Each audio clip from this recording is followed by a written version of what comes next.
All right, so today we have Dr. Spencer Nadolsky on the podcast. I've been following your work for a long time, man. It's been really cool to have you on here. It's going to be fun to kind of go over some of these topics today because I think you do a really good job of, for lack of better terms, telling the truth inside the fitness space and kind of trying to beat away the myths and the fads and things like that. But before we dive into any of those topics, the first question I have is kind of like your background and how you became almost like the doctor of fitness, right? Like you were the Yeah. first one that I really recognized as like a legit doctor who was also actually extremely fit and into this stuff. So how did that all come about? Yeah, well, my dad's a chemistry teacher, was a wrestling coach. My brother, who's 4 years older than I am, very good athlete. We were really into science, uh, growing up to be good at athletics, and then of course for health. But then I ended up going to college to play football and wrestle. And after getting into sports performance and doing the science to get good at sports, I really wanted to use that to get people just healthier and kind of prevent, cure whatever chronic disease. So I went through medical school, went through residency, which is a training after medical school, depending on your specialty, and then specialized further. I went family medicine and specialized further into obesity medicine, and then recently got another board certification in what's called lipidology, which is like cholesterol. So essentially, I'm like a kind of like a cardiometabolic specialist at this point. And really, the way I got into, exactly what you said, kind of this doctor of fitness, is because I saw, you know, a lot of these big names in the fitness world, the online fitness world, mind you. John Berardi, he was kind of a mentor. He was big when I was like going through high school and then college, and some of these other people, but I didn't see any actual like physicians. They were either PhDs, which, again, we need researchers, but no physicians like the doctor you'd go to see. They're doctors of whatever degree that they got, but not physicians. So I said, look, there's nobody doing this. Why don't I just kind of get in with that crowd? I started speaking at some of their conferences and kind of learning the bro lingo, despite I was kind of a bro anyway. The way I eat and train. So it all kind of clicked with me. And I was like, look, I think there's room here for like fitness professionals, like personal trainers, to work with doctors and be a really multidisciplinary part of a healthcare program. That's what I still think of it today. It just, it's kind of hard to do that because we got what's called silos of health, where like even like a family doctor, there's kind of like a silo between the primary care sometimes, and then like maybe the specialists, even though they kind of communicate, there's not this like in-house good discussion for each patient. So then you add in like personal trainers, who should be I think strength coaches or personal trainers, an integral part of a multidisciplinary health plan for individuals. And there's truly no system set up for that. I've tried to set up a few, depending on the health system I've been at. And now that I'm in the cloud, I work with all sorts of trainers all over the place. So yeah, that's kind of how it went. It was pretty much the deal there. Do you feel like since you first started trying to kind of go down that path, do you feel like it's gotten better? Do you feel like there is more doctors that are kind of on the same page as you, kind of connecting trainers and nutritionists and all these pieces together to have one umbrella of preventative care, essentially? Yeah, I think more people are understanding the role of lifestyle as medicine. In fact, there's a college it's called the American College of Lifestyle Medicine, which is new in the past, 5 to 10 years. They're more of kind of like plant-based, almost like vegan-esque though, but there's more people at least thinking about this idea of lifestyle, exercise, nutrition as medicine. But so far I haven't seen anybody in a system-wide effort be able to make like a primary care clinic, which what I think you should have like a fitness center, have the doctor's offices in there. That's what I think. And so that you'd have like a teaching kitchen, you'd have the fitness center of whatever that is, and then you'd have a little physician's office. And that way, what you'd have is the gym membership would include being able to see the doctor if needed, but the doctor's there and can kind of converse with the community. That's what I think, but it hasn't really been done. There's a few models I've seen out there, but just I think it's getting better, but we got a long ways to go. And the issue is kind of like our healthcare system in a whole is pretty much broken. But I don't know. Maybe we'll see something in the I, next 10 to 20 years. Yeah, I think it's a great idea. I think anytime, actually, my general physician, it's funny, I actually live in the same neighborhood as him. He's much like you. He's very into fitness and he's Good. very interactive with his clients on a different level than anybody I've ever met. And that's why I respect you so much. I think it's so important. And I hope it kind of keeps moving in that direction. At this point in your career, what do you do? Like, what are you still practicing as a physician in the hospital? I know you're with RP now, which is cool. Yeah. I think I've literally interviewed everybody from RP except Nick Nice. Shaw on the podcast. So I'm a big fan of what you guys do. Good. But kind of fill us in on your role there and your role outside of there. Yeah. So I was in the clinic. Last time I was in the clinic, it was 2017, early 2017, end of 2016, early 2017. And this company, SteadyMD, said, hey, you have a big social media following. Why can't we license you in like all the different states around the United States? And then you could have all these patients like in the cloud, all your followers. And I said, yeah, I've been wanting to do that. There's a lot of red tape. Each state has different laws. You got to have malpractice insurance and all these different things. So they made me an offer and I said, sure. I said to my followers in 2016, hey, I'm going to be online now. So if you want to be my patient, tons of people signed up. And now I rarely take on new patients because I had so many people kind of influx. And now I do so much with RP. But like my goal is to go, okay, I have my small group of patients on. It's about 200 or so now. A normal doctor has like 2,000 patients where they see somebody every 10, 20 minutes or whatever daily in their clinic. Now I only have 200 patients. I have like constant contact with them online. I could probably get up to like 500 or so if that were my only job. But I work with RP now. My idea is to kind of incorporate or to expand this idea of lifestyles medicine. So we have a team of registered dietitians who are also like strength coaches and kind of push this idea through the cloud and using telemedicine, telehealth to really help people improve their health throughout the world, really, not just the United States. So I do a little bit of all of that. For a lot of people listening, I think they almost wouldn't even know what you would be doing for them because it's not very common for doctors to do what you do. Obviously, there's Yeah. not many who literally do that online. So when you work with a client, what are your focuses? Like, what are you taking them through? Are you taking them through? Is it really just like lifestyle management? Is it like blood tests? Like, kind of give us Yeah, the rundown. it's everything. So like I want to look at a patient as a whole. So like despite being an obesity and lipid specialist, I don't only focus on those. I could if somebody is sent to me, from their primary care doctor, and then I'm acting as a specialist. But I take someone in, and I'd look at their, do they have health issues, whatever it is. I look at them from their social health, their mental health, their physical health, of course, and then we kind of break it down and go like, look, is there something that we can work on to move the needle to improve your health in some sort of way? Maybe it's sleep, maybe it's nutrition, maybe it's everything, maybe it's exercise. So we start there, and then depending on how much they need, it may be, hey, try one of our diet templates and then one of our exercise templates. Or if I think that they need more comprehensive help and accountability and more support, then they may be working with one of our RDs. So that's pretty much how it works. Uh, and then I follow them. I can order labs. I can watch their health improve or not improve, and try to kind of come in and strategize why they're not improving. Can monitor their blood pressure, all that stuff. Anything that you see like a regular family doctor for, that would be what I would do through the internet. But I would say from a more comprehensive standpoint, because I have the resources to be able to do that.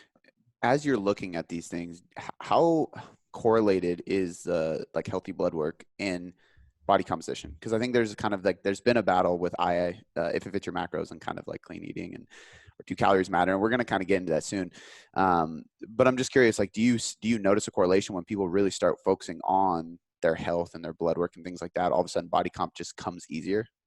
Yeah, so it's a chicken or the egg thing. I mean, honestly, if they focus strictly on their body composition and they have adiposity related disease. So if they have, let's say they have type 2 diabetes or pre-diabetes, and they want to lower their blood sugar. Well, in order to lower their blood sugar, we should probably focus on the adiposity. Now, changing the quality of their diet will have some small changes on their blood sugars, but getting into a caloric deficit with the improved diet quality will have massive effects on their blood sugars and lipids and all sorts of things, and blood pressure as well. So I tend to do both, and whether the person knows it or not, if we're focusing on quality, in general, the quantity comes down too, if that makes sense. So like, it's never an either or, it's generally both in some sort of respect. Yeah, and I think it's which one you focus on to get the other kind of thing, right? Like it kind of depends on the person's adherence, right? Yep. Which is one of the things I want to talk about is just the relationship between calories, just in general energy balance, and general health. Because I think there is, there's a lot of people that say flexible dieting is great, which I believe in, and you can kind of eat whatever you want as long as you lose weight. And they have studies like the Twinkie diet that show, oh yeah, like his blood work was better when he lost weight because of that, and he was eating Twinkies every day. And then there's people that almost get like, it's like a religion to them. They get really worked up about that because that's unhealthy and it's processed food and there's artificial stuff. What is your argument against those people? Like, how do you explain to them that the relationship between calories actually does influence health quite a bit? Yeah, it's just one of those things where it's a dichotomous thinking, So like, yeah, the excess energy intake is what's fueling much of our chronic disease.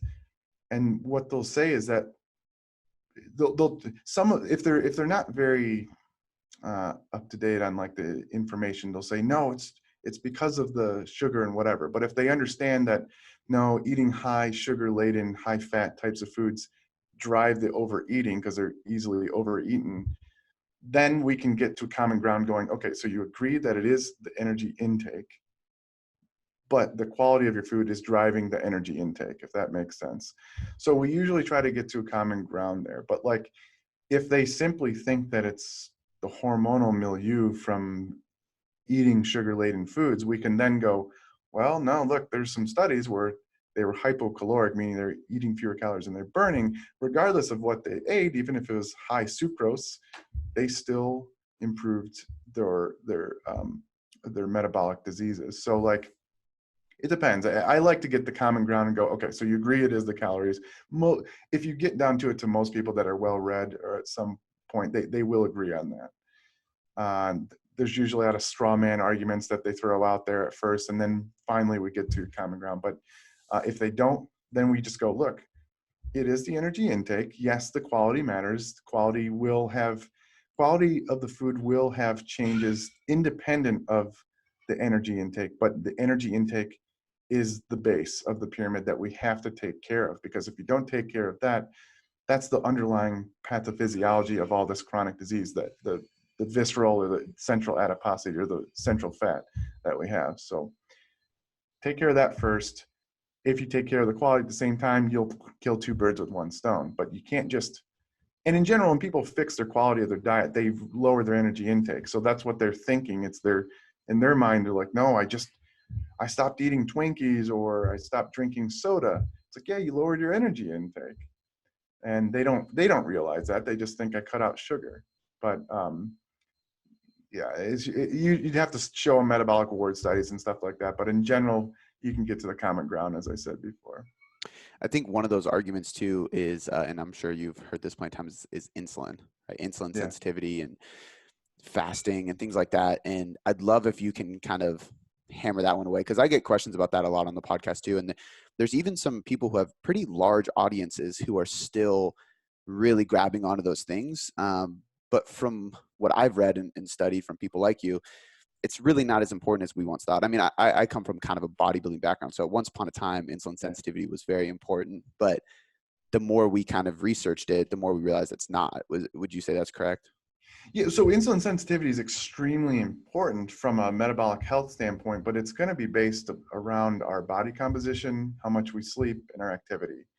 And then there's genetic components, of course, as well there too. So like, if you're eating a high carbohydrate diet, you can be very insulin sensitive. So what people think is that eating high carbs.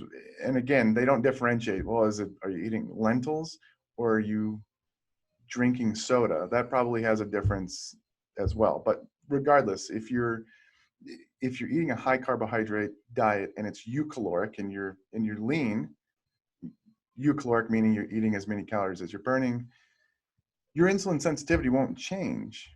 You're not gaining fat. That's the underlying pathophysiology of insulin resistance. So like people think that when you eat high carbs, you stimulate your pancreas to make insulin and that causes insulin resistance. That's not even remotely true. So like in general, you have to have a discussion, go, okay, you got to support your claims.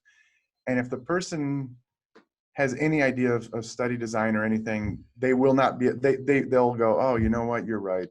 But like a lot of times these gurus will say things that they just don't understand, right? They don't even know what they're saying. And they just heard it from some other guru and they're just kind of parroting what they said. And when it comes down to it, it's like, well, just show a study. Show a study and see if you understand the methodology. And they're like, well, no, my friend ate 5,000 calories of pure fat and they didn't gain weight, they lost weight. It's like, you can't just use these anecdotes. We got to use like trial data, and they can never come up with it. Do you feel like it's the same way with fasting? Like, I'd love to get your opinions on fasting. Yeah. Same. It's literally the same. Same with fasting, keto, and those people tend to be they have like cult-like followings. So Yeah. it's there's a few good gurus out there that really, I get the questions every day on my Instagram lives every time. Well, what do you think about this doctor who says fasting's great? And I'm just kind of like, yeah, it's fine. If it helps you get into a caloric deficit, that's awesome. Are there any health benefits besides that? Like, I understand that, like, and I think they actually did like I think they called it a lean gain study, which was really cool because it was kind of finally showing like the 16-8 approach, just looking at body composition changes, and that it really doesn't matter if it helps you adhere to the deficit, great. If not, don't worry about it. But there are a lot of gurus that claim all these outlandish like hormonal effects and health benefits and longevity and things like that. Is any of that true? Is there any data to support it? As far as we know from rigorous study design, we have seen no added benefit in humans. Some of it comes from animal data, and like really in humans, when you keep the calories the same, whether it's chronic restriction versus intermittent fasting, there tends not to be much of a difference. There's some glycemic difference even. You may have some glucose intolerance and different changes from fasting. Honestly, though, it probably doesn't matter. And if I had to guess, I would guess that there may be a slight benefit to the fasting. There may be, but if I can't say for certain. And if somebody to put a gun to my head, I'd probably say there probably isn't a difference, but I want to guess I want to hope there is, just because it would be kind of cool, but I don't think there probably is not. Is that like, Yeah. you know what I'm saying? So like, I want to hope that there is, just because it would be kind of cool, but as far as we can tell based on the data, there's not. Well, I think it's one of those things too that I don't remember who I was talking with. Actually, I think it was our CSO, Brandon Roberts. I was saying, like, do you get almost frustrated the more you look at research because it just kind of comes back to, oh, it's just energy balance.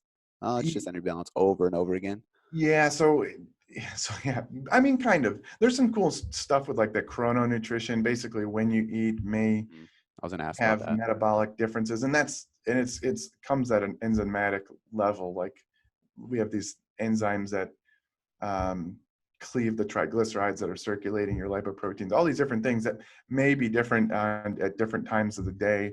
We may harvest more energy at certain times, but like, well, really what it comes down to is energy balance. And so like, it's funny, my brother and I, we've been going to these obesity conferences for like a decade now. The most brilliant researchers and doctors, and we hang out with them. And at first we're like, this is really cool. And then towards the end now, it really comes down to energy balance. You'll still get the gurus that come in and try to say, no, we've got a study that proves it's the other way. And then the smarter gurus will pick apart the study and basically go, no, based on this, you're saying it's all energy balance because of this, and this. So yeah, it's kind of boring, but at the same time, it's in a good way, it gives us more tools to work with. So like, if you want to do fasting, it's fine. I have a problem with people making weird claims, because inevitably what happens is that they will see their success stories. Someone lost 50 pounds, kept it off. That's great. What about all the people that failed? And now they think that they're broken because the magical program that you told them is the secret to long-term weight loss didn't work for them. So they failed that without understanding the principles. They didn't fail because they're broken. They failed because it's just simply hard to stick to because our bodies are fighting us regardless. So like, that's the problem I have. If they're going to promote it and be truthful about it, fine. But if they're going to lie, that's the issue. Do you think it comes from misinterpreting data? Like what some of the stuff that it's, and they're so confident about it, it's like, where do you even come up with this? How do you make those claims?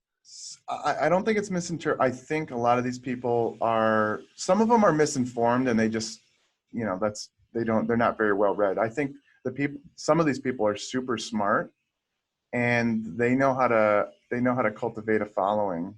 You stick to one principle and really hammer that as the secret, you're going to get a lot of people that are going to be successful, and you can use those anecdotes, testimonials to then prove your point, and everybody else is a liar. And then you create this huge following, ego, whatever it is.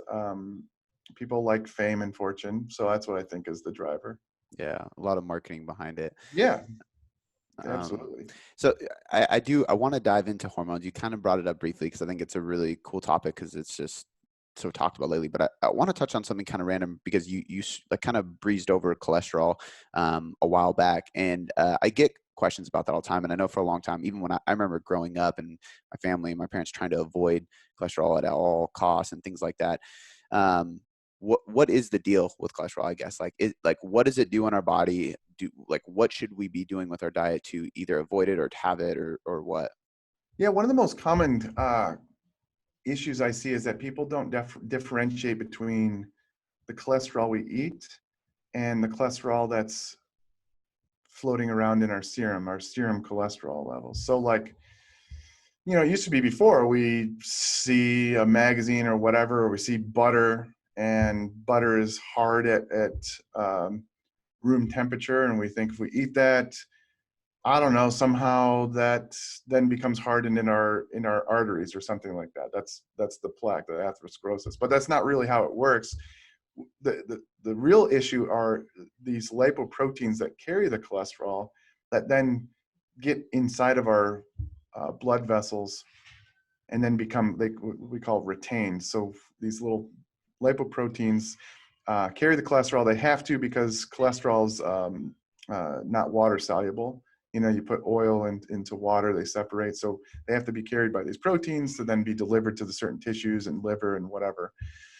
So the real issue are these little, the little proteins, the little lipoproteins that get stuck in our artery wall, and then our immune system comes and grabs them, and then we start the atherosclerosis cascade. So when we eat just dietary cholesterol, it doesn't necessarily mean that we're going to have a lot more floating in our blood. There's a little bit of an effect. So like when people avoid cholesterol, that's probably not the biggest, that's probably not something to focus on as much. There's an effect there, but the most important thing from a dietary standpoint is probably saturated fat, and it's really high amounts of saturated fat. And then in combination with a low soluble fiber diet and a low polyunsaturated, monounsaturated fat diet. So if you're eating mostly saturated fat and no fiber and no polyunsaturated, monounsaturated fat, what it does is basically your liver doesn't recycle those LDL, the low density lipoproteins. Those are the ones that really get stuck in our artery walls that are carrying the cholesterol. So really that's the issue. So just eating cholesterol doesn't mean we're going to have high serum or blood cholesterol. It's probably more the saturated fat. And then even then, what we don't know is if doing that is as harmful as, like, we have genetic causes of high cholesterol, and those people are really at a high risk. And then also those people who are metabolically unhealthy, remember the abdominal fat. If you have high abdominal fat, you have high inflammation. It makes the little particles that are carrying the cholesterol easier to get stuck into your arteries and cause atherosclerosis. So multiple things going on there, but just eating cholesterol isn't probably something to focus on. Is there a relationship between cholesterol and testosterone? Like, I feel like, and I want to say it was T Nation, not to put them under the bus, and nothing wrong with T Nation, but they're really the way they do their articles. And Yeah. I think that was my first introduction to fitness when I was like 18, is just read T Nation. And I want to say one of them was talking about eating cholesterol to boost testosterone. And I remember that being a question that people have asked me in the past as well. Yeah. So all of our cells, this is something that too, all of our cells make cholesterol. They need it. So from an endocrine standpoint, our hormones are first made out of cholesterol. So it's thought that like, oh yeah, we should eat a bunch of cholesterol to make more testosterone, but that's not how it necessarily works. Our cells make plenty of cholesterol to make our hormones. So if you're not eating any cholesterol, it probably doesn't matter. There may be a small little effect, but really it's tiny. You don't need to eat cholesterol to make testosterone. Our bodies can make it by itself. So we don't need to get more of it. And even if you raised it by a small little bit, whether that has what we call like clinical effects, meaning like, so if you raise it by 50 points, is that really going to help you build more muscle? Probably not. You have to really boost your testosterone much higher than it is right now to have any sort of muscle building effect. Now, I will say there's something interesting about eating. There's been studies on drinking skim milk versus whole milk, and also egg whites versus whole eggs. Mm-hmm. And the muscle protein synthesis seems to be higher with the higher fat, higher cholesterol food. And it doesn't come from boosting your testosterone. There may be some other effect. I'm not sure. Nobody really knows the exact effect. And I've tried to know, it's like, is it from eating more calories? Are you getting more calories? They seem to control for everything. I think it needs to be repeated, but that's something separate but interesting and related. I actually think the article literally said, "Don't eat egg whites, eat whole eggs," kind of thing, Yeah, I um, mean, yeah, for testosterone. yeah, yeah, But I think that's also why it's important for people like you to be doing what you're doing, and actually have social media accounts with big followings, and putting out a good message, and a lot of funny memes about it, because I think that a lot of people see the title or an abstract and they immediately like jump to a conclusion because it sounds sexy in a blog, and it can really stir people the wrong way because they don't know any better. yeah, yeah. That's kind of why I do it. I'm getting into YouTube now. It's a different. I feel like I can do more long form type of stuff. The memes are funny, but sometimes, not that it's unprofessional. It's just that I feel like, okay, I want to make sure people understand that like I'm a physician too, and I can actually go into a lot more depth than just kind of a funny quip, a little funny thing. Although it has been fun to get people's attention and kind of make little one-liner zingers doing that. Yeah. Well, I think you should definitely do that, man. I think it would be super helpful for, as somebody who runs a team of coaches, like somebody like you on YouTube doing, 10, 20-minute videos would be super helpful on these topics, because there's a lot of YouTubers who are not as well versed as you, who are yeah, putting out content that have 1 million subscribers. And it's like, it's insane. And I think it's fun. There's people like Lane Norton who blatantly put the names out there, which oh yeah, I would never do that to somebody. It's hilarious to see, and the yeah. videos are good how he debunks them. But He puts um, him on blast. It's fine. He's a good friend of mine too. And so yeah, I sometimes name him. I sometimes don't. He's a little bit more aggressive than I am, but then there's people that are much more passive. I'm kind of in between. I definitely put their topic on blast though. Like I'll just blast the idea of it, yeah, and because I don't know. I'm not sure it may turn off people when you aggressively attack them. I'm not sure. I don't know. Not that I'm like a marketing genius or anything. I've gotten decent at understanding what people like and don't like, but he has a big following, but then there's other people that are passive that have a big following. I think it just depends on who you are. yeah, I agree. I think some people love the controversy. They love that, Yeah. and some people get uncomfortable and they don't like Yeah. it. Yeah. I think it's just different strokes for different folks, really. Yeah. So before we move on from the fat topic, I do want to ask, like, what are the health benefits of saturated fat? I know for a while, I don't know if it was the paleo movement or if it was like everybody was doing the butter and the coffee, and Yeah. keto came out, but there was a lot of people that were promoting more saturated fat, because for so long it was like demonized. Why, like, what was the claim behind what they were saying? Same kind of thing. Oh, it's good for you. And what they'd really say was not from the saturated fat. It was some of the things that were contained in the foods that had saturated fat. So there was this one website I can't stand, but they put butter as a superfood because it contained a little bit of vitamin K2, which is not a usual vitamin we get. We usually get K1 from plants. K2 is kind of an interesting compound. But anyway, it was kind of like, oh, okay, you're saying butter is a superfood because of the minuscule amount of K2 that, like, it goes back to, that's like eating peanut butter for protein. It's actually worse than that. It's much worse than eating peanut butter for protein. It's like the analogy someone told me once. It's like drinking martinis just to eat olives. It's so stupid. And it's like, you can get, there's nothing beneficial about eating more saturated fat. There's absolutely nothing. Our bodies can make saturated fat. There's probably benefit from eating certain foods that may contain some saturated fat, but like eating more saturated fat just to eat saturated fat is not, there's nothing beneficial about it. Some people may talk about eating coconut oil. Yeah, there may be some medical nutrition benefits of having coconut oil, but for the mass majority of people, there's not really much of a benefit. So like people just love making up stuff. They cherry pick something and then they run with it. And that's the stuff that I get so mad about. So nothing really special about eating extra saturated fat. It is important to note that they're saturated fat, it's an umbrella term. It's kind of a biochemistry thing, but there are multiple saturated fatty acids, and they each have different effects on our body. And then to make it more complicated, it probably depends on what the food the fatty acids come packaged in. So like take, for example, drinking butter, or eating butter versus eating whole yogurt, not non-fat, but whole full fat yogurt.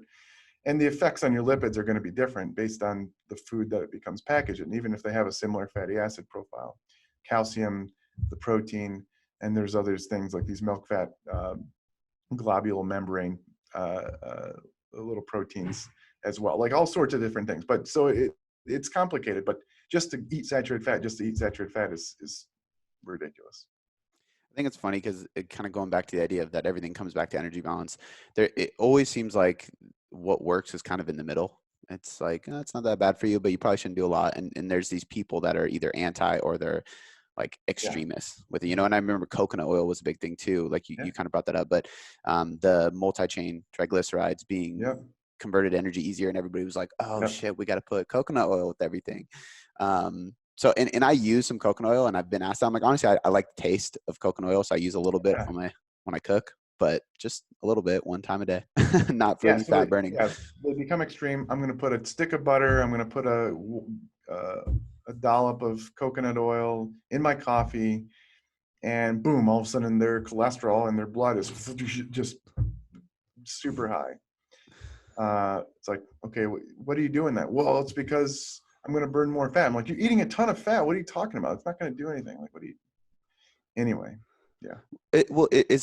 has there been studies that show more fat burning because of that? But it's really just because, well, if you take in more energy from fat, you're going to burn more energy from fat because it's there. Yeah, so that's kind of these metabolic reward studies where they switch people. They keep their protein the same, and then they either ramp their carbohydrate up and keep their fat very low, versus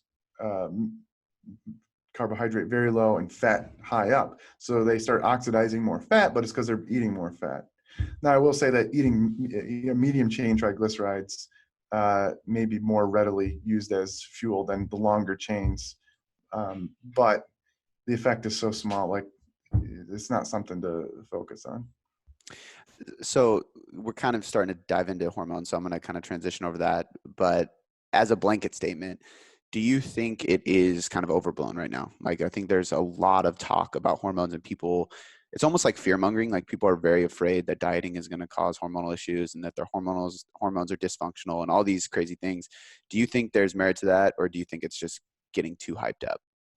Yeah, it's a lot of hype and a lot of misunderstanding. Like, so what do you mean by hormones? It's like, it's my hormones. I can't lose weight. I'm like, what do you mean? That doesn't make sense. Like, tell me what do you mean specifically about your hormones? And it's interesting. You don't get very good answers, of course, because it's just when you start saying, oh, it's my hormones, I can't lose weight.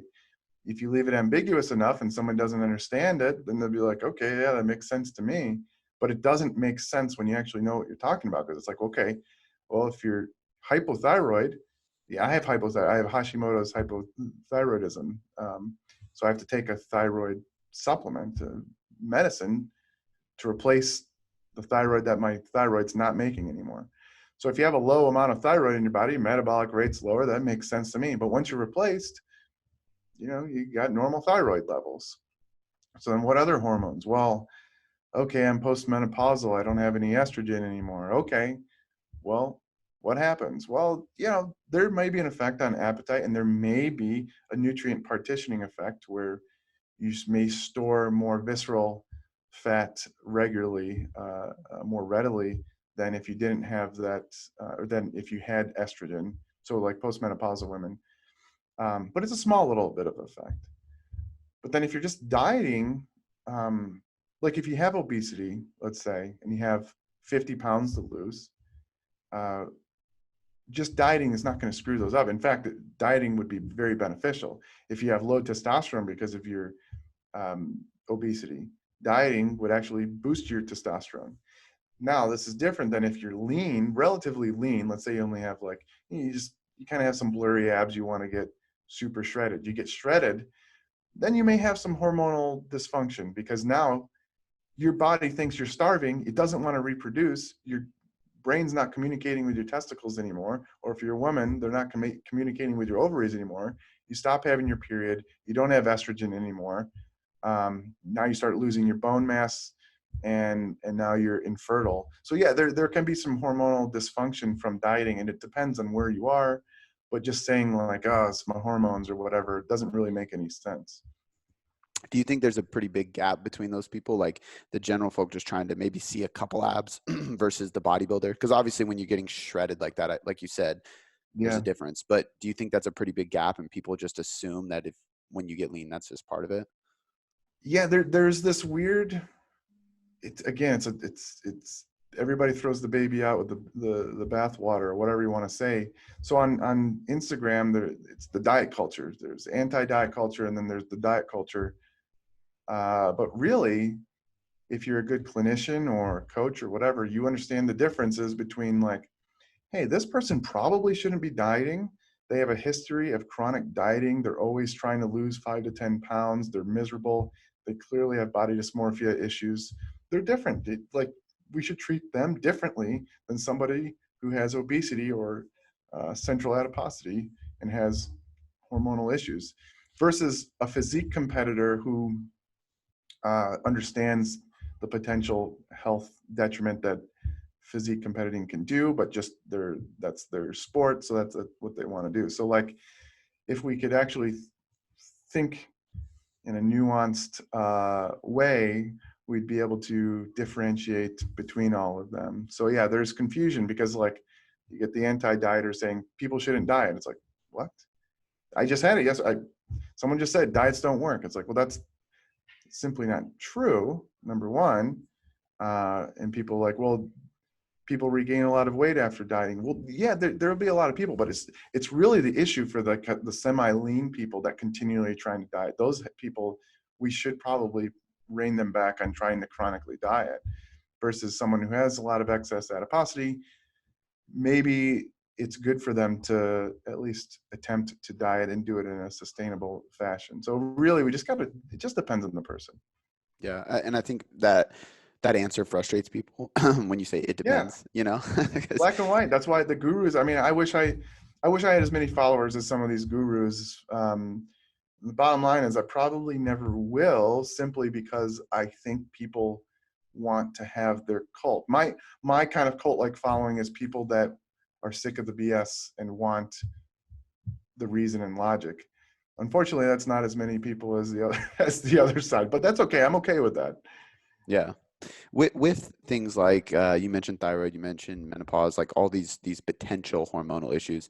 What's the downstream effect on the metabolism? Because I think that's what a lot of people tend to think is the issue when they say, "Oh, my hormones are bad, so my metabolism sucks, and I can't lose weight because of it," right? Or I have low thyroid, so this is what's Yeah. happening. Yeah. So like, again, yeah, if you have low thyroid, hypothyroidism, you replace your thyroid. And, you know, again, there are some slight little special things you can do there. Like I can give T4. T4 is the kind of somewhat inactive thyroid that we take by mouth. You can actually give T3, which is what our body's supposed to convert the T4 into T3 in our tissues and the rest of our body. But some people may not do it as well. So you can give a little bit of T3, and that might boost their metabolic rate more than if they were just taking T4. But it has a very small effect. It's like a few kilograms of weight loss, as opposed to like, yeah, you lost 50 pounds because of this difference. Uh, so like, when somebody says that, again, you just getting down to the bottom, like, what do you mean? Now, losing weight specifically, no matter what, when you lose weight, your metabolism, your basal metabolism will go down. It's a fact. You're losing body mass. Your body mass is metabolically active. Your metabolism goes down. That's normal. Now, what people are really worried about is what's called metabolic adaptations, that your metabolism goes down further than what we'd expect based on your body weight and everything like that, based on calculations. And that tends to be normal as well. It may be worse if you do an aggressive diet in short period of time versus not. But again, now, like, I'm doing a video on PCOS, and a lot of people with PCOS, like, why, they feel like they can't lose weight. Well, they say it's their hormones. What do you mean by that? Again, when you look at the studies, it doesn't seem their metabolism's much different. There's some studies that suggest maybe a lower basal metabolic rate, but some that don't say that either. We make some diet templates based on some of that data, but again, there may be some hormonal differences of where you store the fat and where you burn the fat, maybe a little bit, but not a huge effect. There's some pathological hormonal differences. People have something called Cushing's disease, where they can have um, uh, high amounts of cortisol produced in their body, which can cause a big appetite change and a big storage or nutrient partitioning effect, where they store a lot of weight around their waist, as opposed to, like, they'll have like thin, kind of skinnier arms and legs, but a big waist. That's kind of what we see. But like, in general, like, hormones don't have a huge effect other than like our appetite. That's the big driver. So if they're affecting your appetite, then of course you're eating more and you're tired and you're moving less. That's kind of the key there. With something like PCOS, is there actual dietary recommendations with, like, let's say macros or anything like that? Or is it just a matter of, you're just going to have to diet a little bit harder or a little bit longer? That's kind of the key, and that's the stance we take. We've switched around the macronutrients a little bit in case there is a glycemic and metabolic difference. But in the end, it's really like finding a way to achieve a caloric deficit. So like, yeah, we make it tends to be, so there are people with PCOS that will do just fine in our RP diet templates or RP apps and whatever. We tell them not to do those anyway. Just if they have a health thing, they're supposed to go to RP Health, which is our sister company. But in general, the people that find our RP Health templates, which is like hypothyroidism and PCOS, and I'll do a diabetes one and whatever, we do make those a little bit more aggressive in terms of calorie restriction, and then we do slight changes in the macros. But overall, like, it's any diet will work as long as you're getting in a caloric deficit. I think hormones tend to be a scapegoat for a lot of people, right? It's Yeah. something they can point a finger at to give them an excuse as to why they're not being successful. And I don't mean that in a mean way. Yeah, no, But I know exactly what you're saying. And I think we all want to, if it's hard to do something, we want to point our fingers at something to kind of take the blame. And the thing is, there shouldn't be any blame. It should be just that, like, dieting's kind of hard yeah, regardless. And that should be the focus. We can do everything we know is based on science and our experience that can increase your success rate. But in the end, if you fail, it's not because you're broken necessarily. It's because it's just hard, and you're not to blame. You're not a worse person. That's the issue. So like, people feel like they're getting shamed and blamed. and that shouldn't be the case. It's actually something I've tried to bring light to in our content is like, it's okay that a diet is not easy. You know, there's going to be times where you will be hungry. I mean, by definition, a deficit is literally restriction. So you have to Yeah. expect that. And instead of selling people snake oil and saying like it should be easy, there's no stress, Yep, like that's just bullshit. It's not it true. is. The last thing I wanted to ask you on hormones is the role fat plays in those hormones. There's obviously a role there, but I think sometimes people assume that if you have a high fat diet, you're going to like supercharge your hormones. And you can correct me if I'm wrong. My understanding would be like calories actually play a bigger role. So even if you have a high fat diet, if you're in a huge deficit, you're probably not going to be in the healthiest place. Yeah, honestly, it's more about the energy balance. So like, they talk about eating higher fat to boost their testosterone. Not much of an effect. It's more about that energy. Like when you restrict, like when I did a bodybuilding competition. It was now 6 years ago. Ugh. But seems like yesterday. But my testosterone went down to around 200. It's because I was freaking starving myself basically by the end.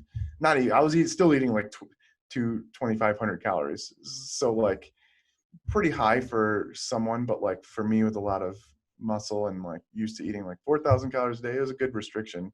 My testosterone just plummeted, and it was not because it was low fat or low anything like that. It was because it was just low calorie. So our bodies sense that we're starving. Hey, you should probably, if you're starving, you shouldn't be reproducing. Let's take that away. We don't need that process right now. Let's just try to survive. So yeah, that's pretty much it. I'm glad to hear that because I think that's kind of like what I've been saying for a while now. So it's always Yeah, nice to have a doctor come on and yeah. and agree.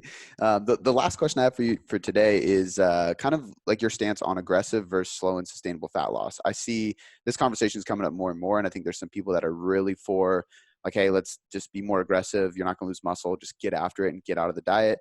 And then there's other people that are talking about it's much more sustainable to go slow and take your time, and it's less stressful on your body.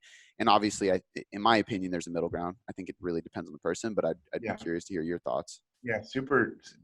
Absolutely depends on the person. We just came out with our diet app data, which is kind of cool. It kind of shows depending on how long you diet and rates of weight loss that are best. In general, like for me, my guidelines are if you're a little bit leaner, like you don't have a ton of fat to lose, go to 6 to 8 weeks. 0.5% of your body weight to like 0.75% of your body weight per week of weight loss is probably reasonable. Um, Now, the more fat you have to lose, like if you're 300, 400 pounds, the more aggressive you can be, uh, and probably the more successful you'll be in the long run. So it just depends on the person. So like, think about it. If you're 400 pounds and you're only dieting for 6 to 8 weeks at a time and you're going at a slow pace, you're never going to lose that weight. Like it's going to be so long that the light at the end of the tunnel is not there. Versus if you aggressively lose weight, 1% or even 1.5% or even more of your weight per week in the beginning, and you get motivated, all of a sudden it gets you feeling good, you're sleeping a little bit better, you feel like you have a little bit more energy, now you can work out, all of a sudden it becomes kind of like a force multiplier thing. So, and really the studies looking at obesity tends to be that those who diet a little bit more aggressively than slower tend to do better in the long run. But again, it really depends on the person, because there will be some people that lose weight slower that will be very successful. So I don't like to make absolutes, of course. Um, but these are kind of some of the things we see. Well, I think natural bodybuilders are a good example of that. You know, there's some people that will take 12 to 16 weeks to prep. And there's other people that are, 24 to 36 weeks, which is just, I've done, I think back when I prepped, because it was about 6 or 7 years ago as well, Oh, okay. it was a 12-week prep. That's all there was. It was like, you have Yeah. 12 weeks to get stage. And so I can't imagine doing it for 24 to 36 weeks personally, but there are people who extend it out pretty damn far now. Yeah. I think the diet fatigue, the psychology of it, I think that's one of the issues that I ran into. I Hmm. went really slow. I was with the 3D MJ guys, and they're kind of that longer, Hmm. slower. I think by the end, I was getting a little bit of a diet fatigue. I think I probably could have gone a little bit harder. You risk losing some muscle if you go a little bit harder. Like you gotta, ideally you would go as aggressively as you can without losing muscle, I think. Yeah. But again, these guys are super successful. Who am I? I'm not a successful bodybuilder. I don't think I could ever do it again, just because it's just socially it was tough, and then I get really irritable when I'm hungry. So I can totally get it. yeah. Man, I want to respect your time. This has been great. I really appreciate you coming on and sharing some wisdom and kind of busting some myths for us. I think the audience is really going to like this. Where can everybody find all of your content so they can follow and learn more?